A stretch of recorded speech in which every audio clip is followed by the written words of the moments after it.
Yeah, and then like to see my son's, son up, and I'm like, I went through everything that I went through, so you wouldn't have do this. I mean, I knew you guys are adults. You do, whatever you felt that you want to do, but I didn't want you guys to go that route. You could have been anything.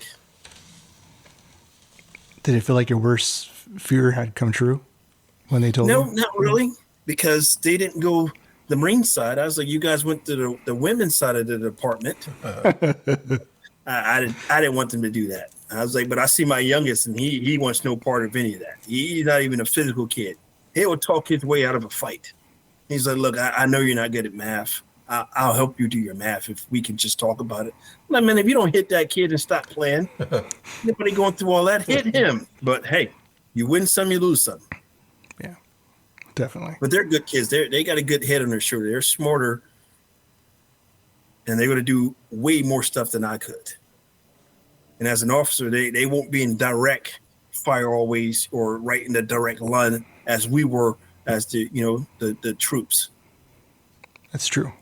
So with all that intensity and stuff that you had, the stroke had happened, the second stroke, the stronger stroke. What was that recovery time, and what adjustments had to happen in your life then? Well, with the second stroke, I was out cutting the grass. And I can see myself holding a lawnmower, but I can't feel it on the left side. So now the right side of the brain has been affected. I know. Oh, shit. So I have a limited amount of time to get over to the hospital. And I get there and I have like within 10 minutes. But at that time span, I have blood clots everywhere in my body. And he's like, because if we don't just, get those gone, we're going to have problems. Like, because my legs are tightening up. And he's like, well, we're just going to do an ultrasound of your body. Let's see, if you do indeed have blood clots, because that's what it sounds like. I was like, okay. So they admitted me to the hospital. And once they got to my chest, she was like, and then she left the room. I was like, wait, what was that about? I was like, ma'am, you can't just say something like that and just leave. Yeah. Yeah. She's out right back. Just 1 minute. So she go gets the doctor. Now he examined, he looks at my chest. He's like, shit. He's like, I don't know if you know, but you're going to have to get open heart surgery. I was like, what do you mean? He's like, I know for sure one hole in your heart I can see. He's like, it looks like a smaller one, but I can't really, we won't know until we get the heart out. But I know for sure there's one in the middle of your heart. So I'm thinking it's just going to be, go here. I go in the hospital May 15th, 2020. I don't get out of the hospital until June 1st, 2021. Dang. So in that time span, I had the stroke. They gave me medicine to get all these blood clots out. I have the open heart surgery December 8th, 2020, and then I have rehab. And it gets to the point where my insurance and VA, they was like, you only have 6 months. They're not going to pay beyond that. If you can't get off oxygen between now and June, you're going to die, because that's all they're going to pay for. I was like, so what are you saying? He's like, either you get yourself off of oxygen, or you're going to push as best you could. Because if you can't come off oxygen, 9 times out of 10, most people, if they can't get off of this and they have to be dependent on oxygen for the breathing, your lungs can't do it on its own, you're not going to live. So I had to put myself into double overtime. I was like, I can't go out like this. If everything that I've been through, and this is how it's going to end, this is not going to be the way for me. I'm not going to die this way. So I fought. I did rehab twice a day, in the morning at 6 a.m. and then again at about 4 p.m. for the remaining of those 6 months. And about 3 or 4 days before I got out of the hospital, they cleared me and said, you're good to go. You can get off oxygen. You will be out of the hospital, and you'll be out on the 1st of June, 2021. That's when I got out of the hospital. With how many days to spare that you had left before the 6 months? 4 days. 4 days. Wow. That's a lot, man. Yeah, it was rough because I had, 2 drain tubes in, and I had, different particles from the medicine that was, taking out blood clots still coming out. Had a catheter in the whole time. And then I had another drain tube that was, pushing any other stuff in my body out. So he's like, before you leave, we got to, obviously take those out. I'm like, so he didn't even give me a forewarning. He's like, well, when did they say they were going to take these out? Like they didn't. He just pulled them out. Oh, fuck. Shit. He's like, yeah, they're out. You're good. You're done. It's okay. It's good. Just breathe. I'm like, how are you going to tell me to breathe? And you just pulled this out of my stomach, out of my chest. And it hurt. It was rough, man. That was like a rough time. And then I try to go to the gym afterwards, but I don't want to rip my chest apart. And the first time I go to the gym, I have a mini heart attack because I was lifting weights At the gym? At the gym. And luckily I have my Apple Watch on. It's connected to my doctor who's now, retired, that did my open heart surgery, but they were calling me, but I just made it over to the ER. He's like, we could see a spike in his, elevation in his heart. Is he okay? And it's like, we believe he's having a minor heart attack. He's barely breathing. He got in here and he just collapsed on the floor, and we're admitting him now. So they was like, yeah, let's just try not to lift weights. Just stay away from it. And it's like, cause you're going to end up, ripping your chest apart or something. So I'm like, okay. So I try to go back to work, try to help my youngest son get him a car for his first car, which he got, in the early part of this year. And he got a chance to drive it for his birthday after he got his license in June of this year. But I was working at Amazon. Too many strokes, 2 weeks apart, the 21st and the 28th of February this year. So I got to the point, I'm like, I'm done with that. I'm not going to do that anymore because I was at a rate of almost 1,400 per hour, where you had 18-year-olds that can barely do 600 to 700 per hour. And I'm at 1,400 of putting stuff in the computer for people to buy stuff online at Amazon. So I'm in there pushing myself, doing way more stuff than I probably should. Hey, stop eating my shoestring. That's just how my body always works. I just, go with what I got and keep going until the job is done. The day is like, you're setting that rate too high for some people. These guys, they're not going to be able to catch that. I was like, but I don't see how. They're 18, 19 years old. I'm 40 some years old, man. There's no way I should be outdoing them. None. It's like some people just want it, and he's like, well, you're definitely a different breed. And I was like, bro, I just got out of the hospital not long, a couple years ago after having open heart surgery. I have problems. I can't breathe as it is now. It's hot as snake balls, and you have to wear a mask in there. Everybody. Mm-hmm. And I'm like, this sucks enough. It's already hot in here, and you got to wear a mask and do all this stuff at the same time. And I was like, and I have no problem with doing my rate. I was like, so I'm not understanding why, some people can't do what they do. But I had to leave that alone. So ever since then, I've just been relaxing. But I do go to school for, automotive and learning different things. And my next class is starting on the 2nd of January. So last day was yesterday, and the next class picks up on the 2nd of January. We'll keep going. I think it's like a total of 13 classes. So 2 down, 10 more to go, 11 more to go, and then I'll be done. And this is your 4th degree, correct? Yes. And the 5th one will pick up in springtime for civil engineering. Oh, nice. All right. But the Marine Corps has paid for 4 of them. This one, the automotive one, they wouldn't pay for that one. Or the VA didn't pay for that one, but they paid for everything else except this automotive one. Because they was like, no, with your body the way it is, we can't justify as why that would be something that you should be doing for a job. And I was like, well, what about civil engineering? She's like, yes, you've done engineering, and and the computer, we will pay for that. So they are already in line to pay for that. That's already ready to go. As soon as school starts, that's going to be paid for. And I get my BEH to go to school and everything too. Outstanding. That is cool. Trust me, we all have those demons, one shape, form, or another. And I'm still fighting demons. Like I said, this week was just one of those, if she could tell you, you could see the fear in her eyes when she walked in the room and just seen this gun at my chest. But I'm like, I'm tired of hurting. And what are they just medicine after medicine, pill after pill type of thing? Or that's it. Then I called over to the VA to let them know what I just done. And they was like, we're going to have to call you back. Oh. So what kind of shit is that? Like, what if I would have already been dead and then, so you call me back and then you get nothing.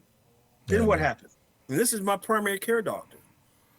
So I'm now going to have to see if I can find somebody else, because obviously they're not taking stuff serious enough. There's a national texting or call 988. It's a new thing that just came out this past year. It's a push for like mental health advocacy. So basically, if you text number 988 and put help, or call the number 988 and call it, someone will link you right away and talk to you and get you to where you need to be. Because right now, it's sort of sad because I hear this a lot from the VA, and actually even here in California or LA, specifically Long Beach, we're getting a lot of referrals from the VA because there's just a backlog just for mental health professionals. There's a turnaround rate, a really high one. They're leaving, and so they don't have enough people, to serve people. So they're now going to like local communities to help out with stuff. And then like a that. lot of times you have some of the VA people saying like, well, these guys, they like some of the stuff that we've witnessed or gone through is like, there's no possible way that stuff is still bothering you. It's like, how do you know? You've never put yourself in that position to even know what happens or what people have gone through. I was like, man, just looking, like I said, just look at that movie, Americans, that shit was not for the weak of heart. Like people were getting hurt constantly. I mean, we were all looking at each other like, even before formations, before we go out, before we go back into the city, it's like, look at each other to your left and to your right, because when you come back, they might not be with you. And the commanding officer, he would always say that. He's like, not to be, downers or anything, but that's just the way things are going on right now. Stuff is out of control here. Like Fallujah is not one of them places that you just want to it's out of control. That we don't know what we're getting ourselves into. They didn't prepare for this stuff as best as they could. We just go with what we have. Mm-hmm. The grunts are doing as best they could. They're taking out as many of these, as they can get their hands on, but they're tired too. We're tired. And we just stayed out there for 30 days until our unit got hurt. And then they pulled us back because we lost too many. And, most of these guys, I knew some of those little guys. And I'm like, man, that just messed up. People had, families and wives and their kids played with my kids. I'm like, that's a mess, man. Stuff like that plays in the back of your mind. Like, that could have been one of us. That remorse, guilt, as they call it. We survived and they didn't, but we were there with them. Yeah, survivor's remorse. So it's like, man, it's a lot of stuff. And like, I've seen some vets go to the VA hospital, and one guy just died in the ER, just waiting to be seen. Fuck. Sitting there for like 10 hours. He wasn't seen, and all of a sudden, somebody's like, they called his name, they go over to check him, he'd already died. He just came in and complained of his chest. And he actually died, just sitting there, waiting to be seen. Sounds like county yes. Hospital, and it shouldn't be like that for the veterans. Oh, it shouldn't. And now anytime anybody goes in there, they say that they're hurting or their chest is tight, they try to get them back as quickly as possible, but it's still not fast enough. It's still a 5 or 6 minute delay before they can get you in. I'm like, that 5 or 6 minutes, they might not have but 2 or 3 of that 6 minutes. And then what? They're going to die anyway. And then they're going to, throw some things and say that they did the best they could. No, you could have done better. Like a lot of times you just feel like you just got shortchanged. That's why I said I gave my best years at 62 area. After that, it just started going downhill, and they get to the point where, like they said, they just gave you a lot of medication. Like I had morphine. That's the only medication that usually helps with some of the pain. It doesn't really take the pain away. It would just slow me down, but it won't put me completely out anymore because I've already built up a tolerance to it. Mm-hmm. I've been getting it for, since 2006. Yeah, that's up. Yeah. What's stronger than morphine, right? It just depends on the dose. They only give me now. It's like, but now they won't.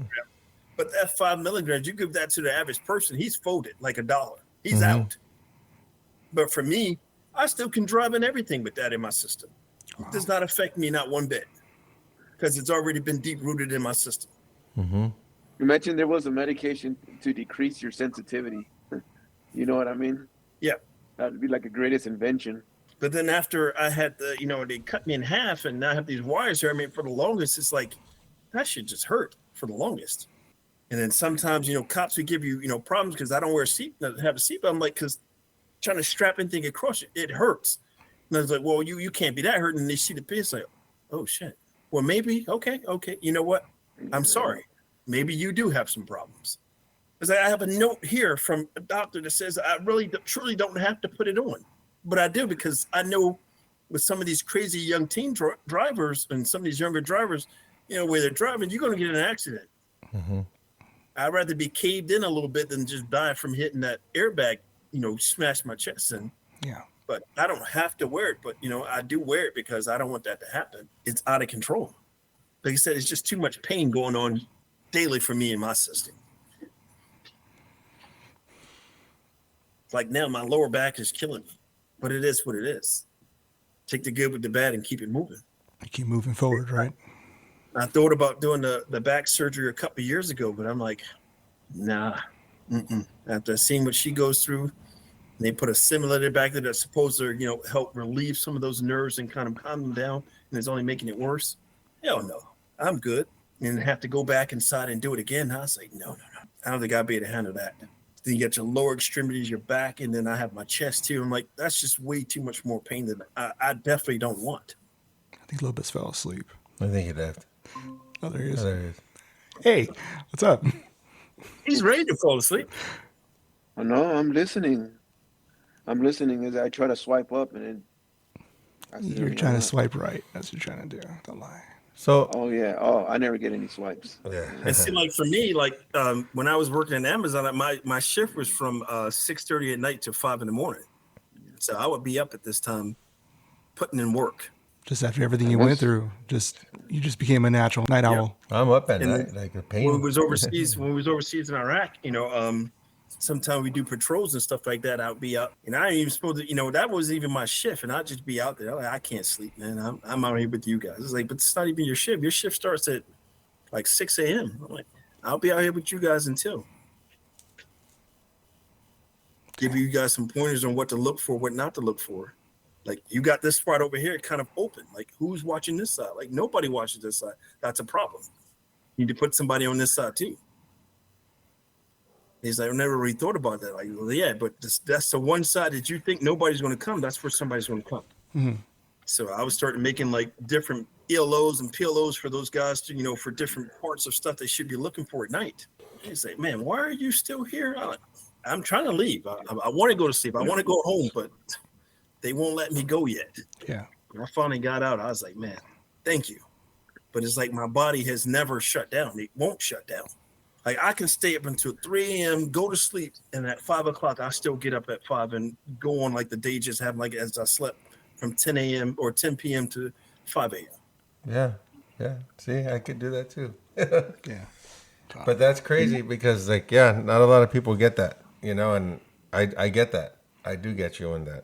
Man, Can't dude. look at me like, are you going to feed me now or what? Because she, like, my support cat, she doesn't have any teeth. They took all her teeth. So usually at that time, she I feed her soft food because she can't eat hard food anymore. So I'll go to the kitchen and I'm like, who's ready? And her ears will pop up and she'll be like, I'm ready to eat now because she can't eat like the other cats, the hard food. So we'll get up in the morning and fix that food for her. This one's a tough one. I'm going to ask the question because can you describe a moment that made you feel proud of your service to your country? But I mean, with everything you've done, I think you have a lot to be proud of. I mean, and what you've endured.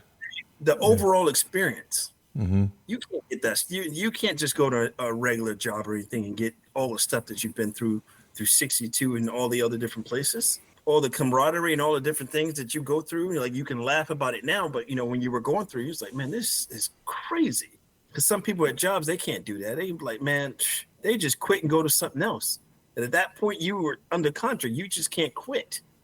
You got to find a way to get around it and, like what you like and take from it what you can and just keep it moving. And I've always found it that way. That was before, was that before, even before military, or was that just like something? Even before the military. I mean, I worked at, like I said, McDonald's from like the age of 17 or, 15 until I joined the Marines. And I did double shifts every Friday and Saturday for years. And my cousin would always look at me like, you must be gay. You don't even like girls, man. You always working. I don't see it. Do you even get booty? Do you like girls? Have you seen ass? I mean, I was like, yeah, man. But at the same time, I have a responsibility. I'm helping my mom take care of my younger siblings. It's not just me. Mm-hmm. So that was my mindset. And I told him, like, once I get to that point, I'm done. Now I have to do me. I can't help with you guys anymore. I put everybody in a position to do what you guys can and help yourself. But now it's my turn. And to this day, it's been that way ever since. What lessons? I'm sorry, go ahead. And like even to this day, some of my nephews, they wanted to go into the Marines or go somewhere and do something. But I'm like, you got to trust them. You got to start somewhere, man. You're 29, 30 years old and you're asking me for $5. I'm not giving you any money. I'll buy you, get you a haircut and wash your clothes and take you somewhere and get you a job interview or something like that. But I'm not giving you money because I've shown you different ways of how to get it done. I've shown you how I got it done. You've led by example. I was like, I'm no different from you. He said, but I don't want to work at McDonald's. It doesn't matter. They get paid every week. You have no kids. You have nothing. Mm-hmm. You can make more killing than I did. I had to go to school during the day, work at night, and still go back and do some more the next day. You don't have that luxury. You don't have to go to school. It's just you. You have no kids, no other responsibility, just you. Would you do anything differently? Like looking back at it now, would you have not signed over that contract to, would you stayed maybe looking back or to be a cook or it wasn't even that. It was after the being a combat engineer, right? That sort of changed the dynamic of the Marine Corps. I would have took that extension for the 6 months or for that extra month. I don't think I would have done that one. That would have changed. I would have left that as is. Because if I'd have known it was going to be this bad, I'd have let go. You know what's crazy is that when you came in, it was, for the most part, peacetime. And then you seeing that transition in September 11th happening, and then being a part of a totally different dynamic of I guess, more of what you would say, the tougher battles that we hear about, that were out there in Iraq, and which seems to be like Afghanistan too. So you saw a little bit of both, the craziness of both. Because both were each different and unique in their own way. And it sucked. Because I was like, man, I thought it was just going to be, peaceful. Like my cousins and them, they hadn't seen none of that stuff. They was like, yeah, well, when I was in, I didn't have to do it. I was like, man, I don't even want to talk about it. You got out. You did your 4 years and you bounced. You didn't see nothing. She was like, oh, I was at like Fort Benning or somewhere, Georgia, and that's it. That's all I needed to see. I got married. I had 2 kids. I'm good. I was like, just rub it in. I was like, but look, you're still working. I don't have to do that no more. If I want to work, I will work, but I don't have to. We're at a point right now where, we're good. My wife, she likes to work because, she's a nurse. She likes to, help, people and stuff like that, even though she's hurting most days, but she loves to help other people that's hurting. And I sometimes go to different functions and talk to some of the youth about different things of, changing their lives and not doing some of the weird stuff that they're doing, getting themselves in trouble. I'm definitely in class looking at some of the guys. I'm like, you guys are coming in here late. You're smoking, you're smelling like weed and different things. I was like, so where do you truly think you're going to work at like that? Who's going to hire you coming in late every day? So I find myself like that over talking to all those guys, trying to be like a mentor to them and get them to the point to think about like you're coming to work or you're coming to class every day late. Class starts at 7:30. If you come on time, you're late. Early is on time and on time is late. 15 minutes prior. They look at me like, wait, what? What is 15 minutes prior? I said, you need to get yourself here early. So that way, if you need to use the bathroom, you get all that other stuff out of the way. So by the time class starts, you're not missing anything. Yep. I was like, these are lessons that were taught to me, and I'm trying to bring that to you guys here to this class. I was like, you can either take it or you don't. It don't really matter to me. This is for fun. I'm not trying to do this to work at a dealership or open my own little shop to work on cars. I'm just doing it so I can fix what we have, the cars that we currently have. They are starting, we're going to start working on Teslas pretty soon too. In the next couple months. That's something you possibly can get into. And Tesla right now is even doing they're hiring people right now while you're in school to come work for them. Wow. Yeah. And they're paying anywhere from $17 to $25 an hour with a sign-on bonus of $3,000. There's an engineer I used to work with. When I left my last job in northern Indianapolis, she actually went up to Seattle. She works for Tesla now. I'm telling you, it's good money, especially if you know what you're doing. You got to know a lot about electricity and different things that can help the company grow. We'll see Kevin there. Let's be He Kevin. should go. Let's be Lopez's next destination. Slave-driven environments, working crazy hours. Why do you think I don't have any kids? Nobody put up with my shit. You better have a kid or something. You got Pumbaa. He's like a kid, big old fat kid, but he's here. That's right. That's my kid. He's got some stinky farts. I'm pretty sure he blasts them things and look around like I didn't do that. It wasn't me, Dad. Try to eat the mailman the other day too. They're afraid to leave a mail. They just leave it. They just drop it in mid-yard and leave. They pass by and throw That's a it. Cujo moment. That's why. Jeremiah, what's crazy is that I've heard like that you went overseas. I just didn't know the level that you had that you've experienced, and then of course with just everything else, life happens, right? And then you just whatever happened to Ramsey or whatever happened to Lopez or whatever happened to whatever whoever, even Burton every now and then, Yeah. and it's I don't know, it's just. There's just a beautiful moment what you just shared today, because like it puts it definitely puts some missing puzzle pieces, into their slot where they needed to be to sort of allow us to be here. Wow. I'm just giving my perspective of what my eyes have seen and how I came about, after 62 and then jump into other places and then how it all came back and everything that I pretty much learned from 62, I took to other different places and incorporated those things into those units too. Well, how they used you even after at your next unit, once they found out you have that experience, they find ways. People, they treated me extra nice. It's like, hey, can you check to see if I'm gonna get promoted? I'm like, I can check, but he's like, are you hungry? My wife's cooked. She's going to get lunch. I can get you a sub. You like Subway? I mean, who doesn't like Subway? Yeah, right. Just tell me what you want. I take care of it. So it had its perks, but I'm like, man, I really didn't want to do that job. I came to do something totally different, and now I'm back to doing something else. Yeah. I think that's a mutual thing that so far everyone said is there's been perks to doing admin when in the Marine Corps, Yep. So. Oh yeah, but even at 62, I had good people at supply and the mess hall. Yep. Yeah. Yep. So I found connections everywhere. You have to be nice to somebody to get certain. Like, I'm missing this, and if you don't have that when you're checking out, they make you pay full price, even though it's something that's been used for like 30 years, and they still gonna make you pay $300 for a used tarp or something. Like, what? He's like, bro, if you just get me a 6-pack, I'll make all that go away. What you like? What do you like? I'm making that happen today. I think that's what the Marine Corps taught me was how to network. Yeah. Because I was able to use what I learned there out here in the civilian world for the past 20 some odd years. It's definitely a valuable skill. Yeah. Because a lot of people are afraid to talk to other people. I'm like, I don't care. I go anywhere. Just talk to anybody. Like, how can you just walk up and talk to him? I was like, is he put his pants on one leg at a time, just like me?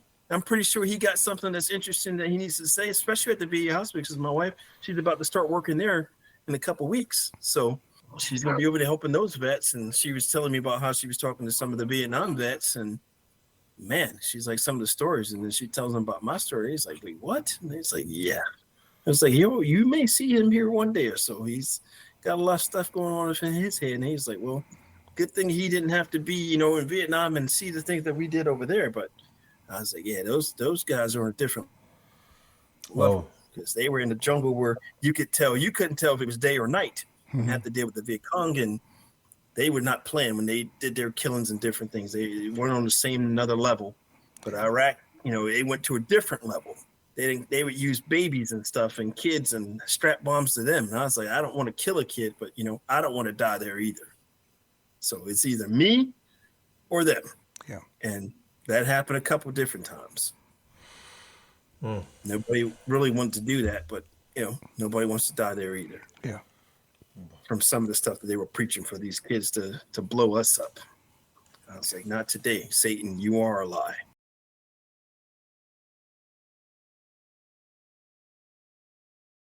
That's a lot. It is. That's so much, man. I wasn't kidding. Mm-hmm. Like, I had to take a step back after our talk on Monday, and it was emotional for me. I can't imagine what you've gone through. It's just daily stuff, and it's like your body It's like it's failing me every different day. It's like something's hurting more and more, and it's like, shit. Like just taking the trash out one day, it's just like my entire, one side of the body is just completely hurting. I'm like, I'm just taking the trash out, man. I'm not even doing anything extenuous or anything. I'm just taking trash out or walking the dog. And that's just what it is. It's like now it's more of a mind game. You got to find a way to play the mind game with it and push it out of your mind because, pain is going to stay there, until it teaches you a lesson. Only then, once you've learned, it's going to leave your body. And that's in the words of Bruce Lee. Mm-hmm. Let me see what exactly did he say.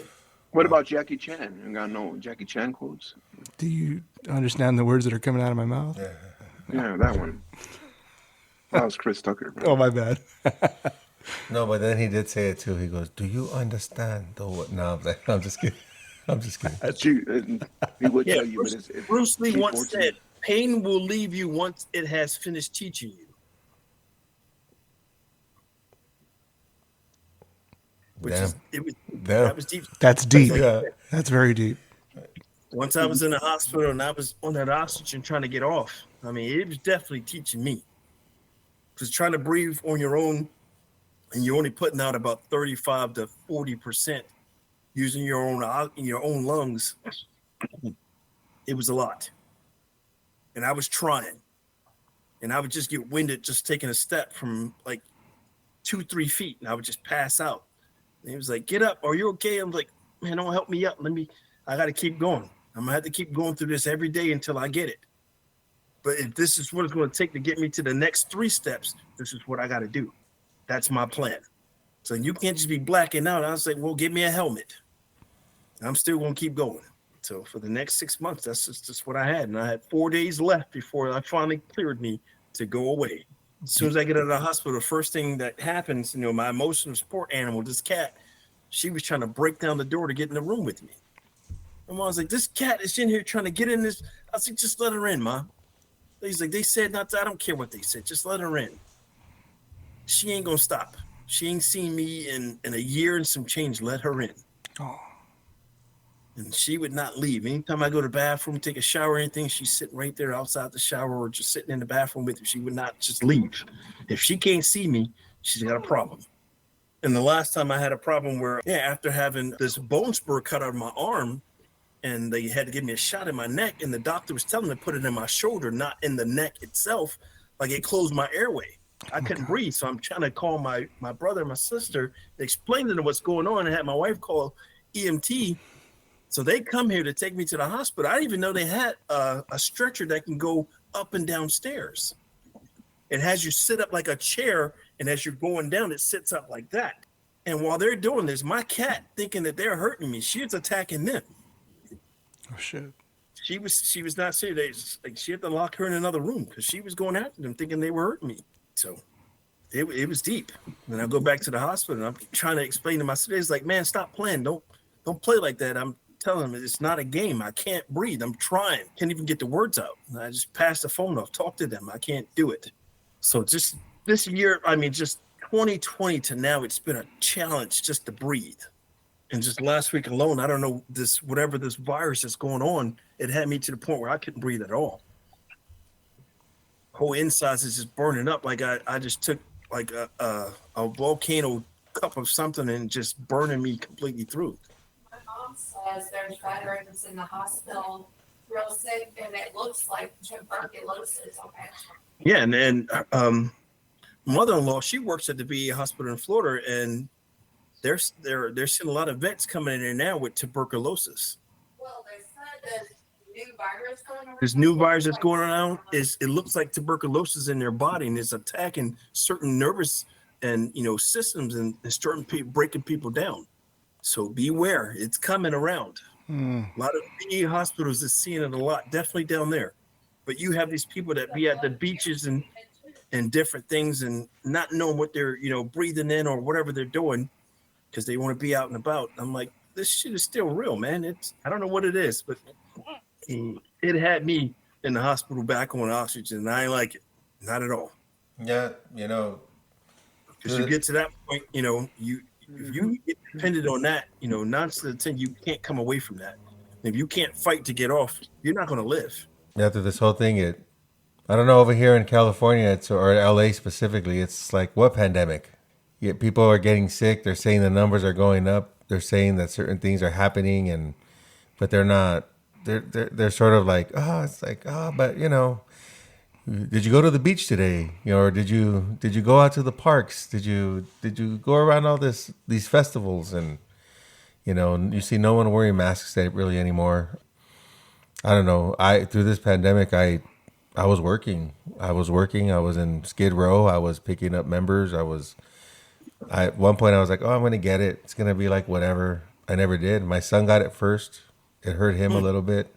It affected his breathing for a little while. But the one that got was my wife, where when she got it and once she got vaccinated, it just started messing with her respiratory system and her heart.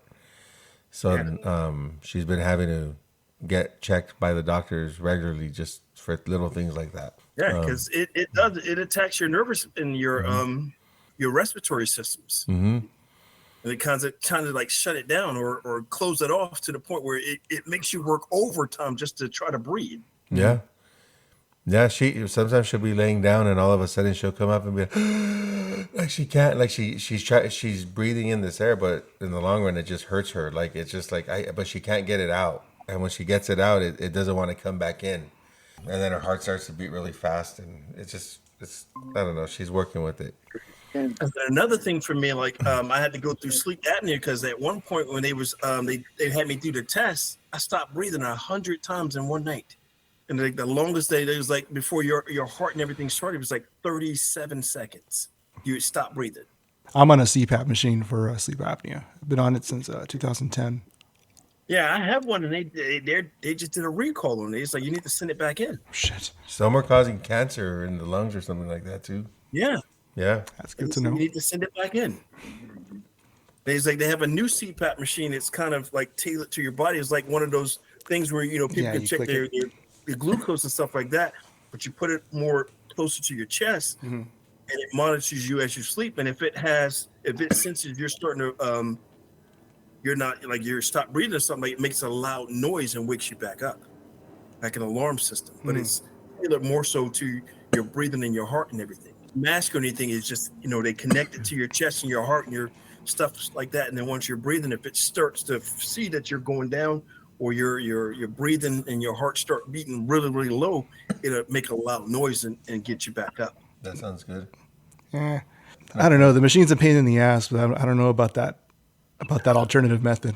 I don't know. I'm going for a study in January. I don't know. The machine I have is like, man, the cat be looking at me like I was like, I am your father. And he's like, nah. I know. My puppy looks at me the same way. She jump off the bed like I'm cool.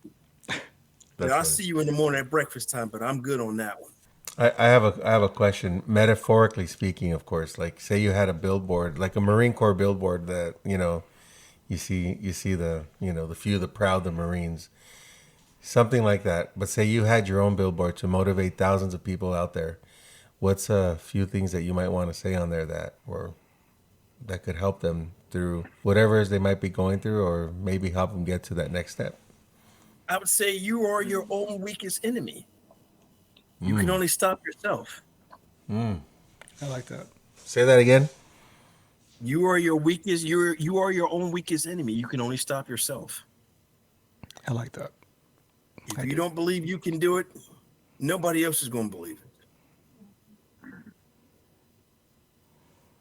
And that's what I try to tell these younger people in school. I was like, we can all, tell you and push you certain places, but if you don't believe that you can get to that certain place, you're not going to get to that certain place. I can only do so much. Can hold your hand and push you, take you everywhere. I was like, I'm Count Chocula, but damn it, you are your own on this one. I was like, I'm not going in the bathroom, and I'm not doing no piss checks. I'm not checking you. I'm not seeing how many times you swipe. None of that. But you're your own enemy. Only you can, prevent whatever you need to do. Find it deep within yourself and don't allow anybody else to hold you back. Do you have any words for Marine Corps veterans in the civilian field?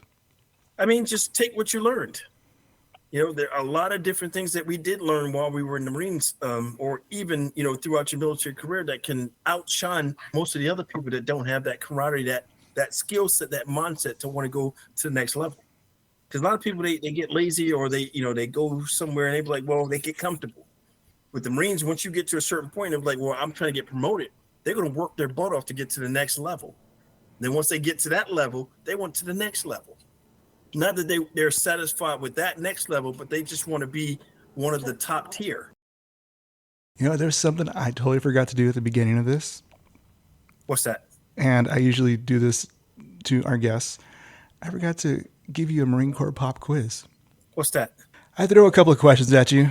See if see how your Marine Corps knowledge is all these years later. So are you game? I'm ready. All right, cool. I'm going to give you a sample question. All right, this one's going to be multiple choice. The ability to deal with others without causing offense is a definition of what trait? A, selfishness, B, tact, C, loyalty, or D, courage. Okay. Got it, man. You got it. All right, you got this. You got the sample question. All right, I'm going to go ahead and throw 3 more questions at you. They're not multiple choice, but they're pretty easy. Question 1. What is the male regulation for hair? I don't know. It had to be low or bald. Give me a number. No higher than 1 inch, all the way around. Lopez, you wanna be his lifeline? Ask a friend, right? Yeah. That's not true anymore. I just got a buddy that retired. Oh man, there must be an outdated question then. Well, Yeah, But regardless, I know the kind of like the question. Navy now. They don't even have to do that no more. no shit. Yeah, the shaving, like it's gotten a lot. Yeah, Sam started. I just had one guy that's in the class that he's still in right now. He's like, they get a stress card. Whenever they feel in stress while they're in, they just throw the card and they have to leave them alone for 72 hours. In the Marine Corps. Yeah. Are you fucking serious? 72 hours. They have to leave them alone. Can't talk to them. No interaction whatsoever. Don't even talk to them. You can't even say anything. So they go about their day and just do whatever they want. Wow. Imagine the other branches in. Yeah. We get that in nursing. Well, that goes into the next question. No. Speaking of 72 hours, right? So, okay. What does a 96 mean, or in Marine lingo? It's 96 hours off. Starting at one point, or for, say, if it's in holiday, it is 96 hours of time away. All right. Okay, yeah. 4 days, weekend liberty, usually. So, I'll let you go ahead and ask question number 3. what is a new Marine called? I don't know.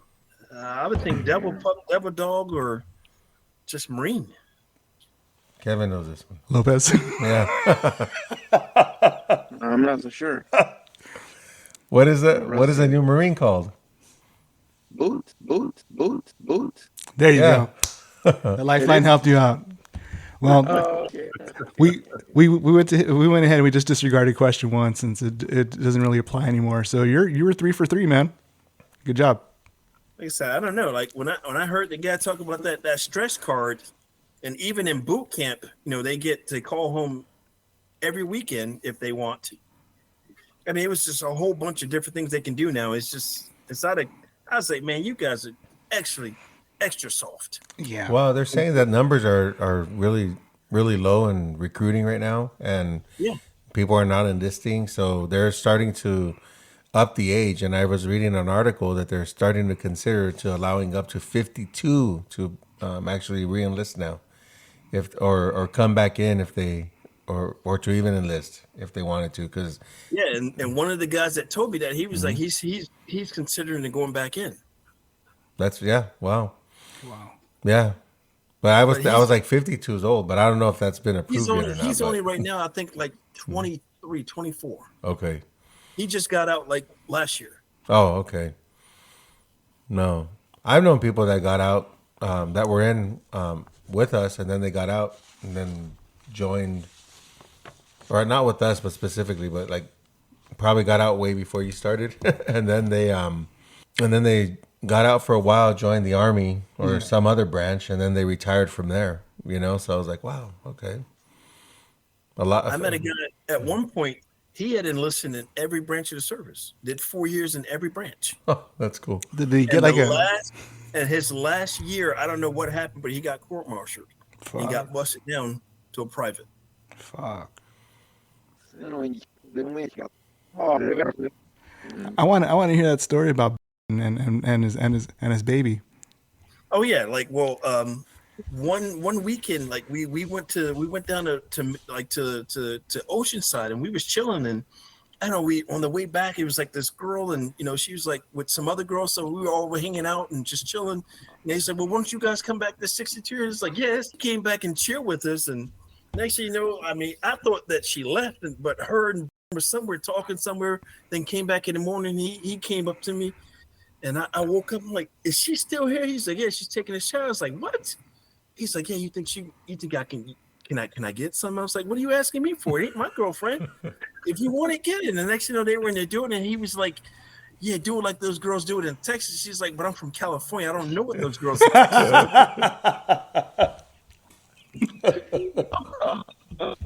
And then, 9, 10, 11 months later, she comes back to pack. And I see her and I see the baby. And I'm like, got her baby. The eyebrows. She came up and she was like, she didn't know his name, but she was like, I know he works here. And then I told, when that's her, I was like, that's baby. He's like, no freaking way. He's like, hey, tell her to come in here. And at that point, he was over personnel. He was like, tell her to come to my door and come talk to me. She came in and he's seen the baby. He was like thinking in his head, he's like, that's fucking baby. He's like, I don't care what he say. That is his. I mean, it looked just like him as a little boy. Just like him. I was like, then we got you on the earth. Now we have another one. Yeah, too. I was like, man, we can't handle one of you. Now we got two. But yeah, that was his kid. And he had to set up, like they set up, like, I don't know how they went through the system, and like we made him set up an allotment and everything to make sure he take care of his kid. It was a lot. It was crazy. It was. I thought it wasn't his kid. Oh, it was his kid, man. It was. Yeah. That's funny. Well, like I said, like on one of my last days at 20 on Palms, I got a chance to see Sergeant Major Sutton. That scared me. I thought he was gone, and all of a sudden now he's a sergeant major of Main Side. Wow, that's crazy. I found a picture of him. He still looks like he's about 17 years old. No, I have a picture of him when I was leaving 2-4 and getting ready to come back to PAC from Okinawa. He was there replacing Staff Sergeant Johnson. So then I have a picture of him, like, oh, I'm going to get a photo of you before you leave. He's like, all right. So he's sitting at the desk and he just looks at me. I'm going to share it I'll share it with you all. It's funny. It's just great to see it, though. But to know that he became a sergeant major of Main Side, that's pretty cool. Yeah. He finally did it. Like, it took forever, man, because everybody started getting promoted and he got passed over. He was hot. He's like, it's some bullshit. He's like, was like writing on his sit reps, and he was killing him on those things. Those things are bad. You ain't getting promoted, man. Yeah. So he was hating life. He was like, I can out PT everybody in this freaking building, and they're saying this crazy stuff about me that I can't lead, I can't do that. It's like, damn. But he helped everybody. Like, he helped me get orders to go to embassy duty.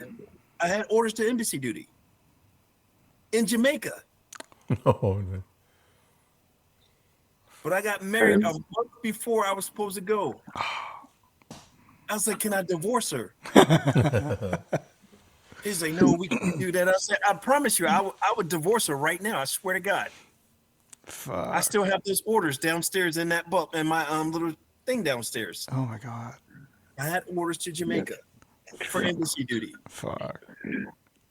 All right. Well, you guys have a good night, man. Yes, you too. Thank you, Sergeant Jeremiah Ramsey, for being our guest today on Chat 62 podcast.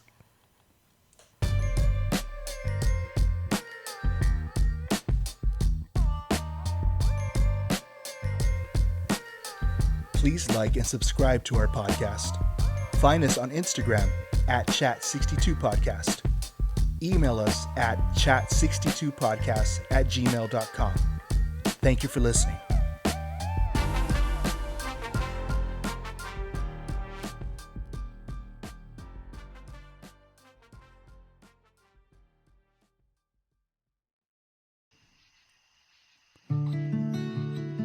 Brothers and sisters at arms, are you struggling with your mental health? You are not alone. There is help available. The National Suicide Prevention Lifeline is there for you. Call or text 988 to connect with a trained crisis counselor 24/7. Do not hesitate to reach out for support. You are strong. You are loved. Semper Fi.